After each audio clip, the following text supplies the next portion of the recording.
a Torah Anytime original series.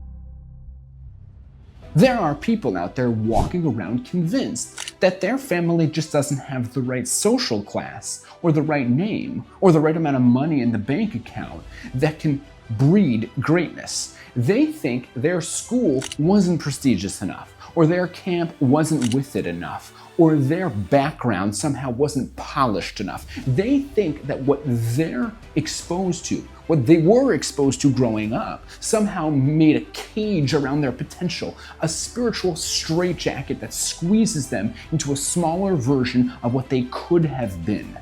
But that entire mindset is a lie. It's a toxic, limiting lie. This pattern in our history screams a very different message. It tells you that maybe, just maybe, Hashem put you in that exact setting on purpose, not to hold you back, not to crush your chances, but to ignite something inside of you that could never have been sparked in a picture-perfect home. Maybe he placed you in that environment so you could grow up with a fire and not a flicker, with a hunger and not a habit, with a drive that comes from knowing the world isn't always smooth and that you're strong enough to rise anyway. Maybe Hashem wanted you to burst into life, not strolling casually, but exploding out of the gate, running and pushing and climbing and refusing to settle for mediocrity.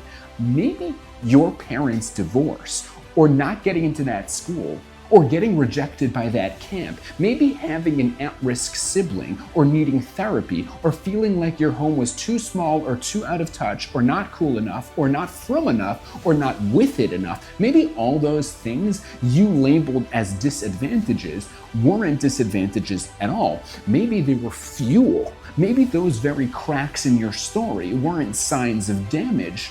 Maybe they were launch pads and pressure chambers designed to fire you upward and give you the kind of depth and empathy and grit and spiritual hunger you could never have developed in a smooth and polished, picture-perfect life.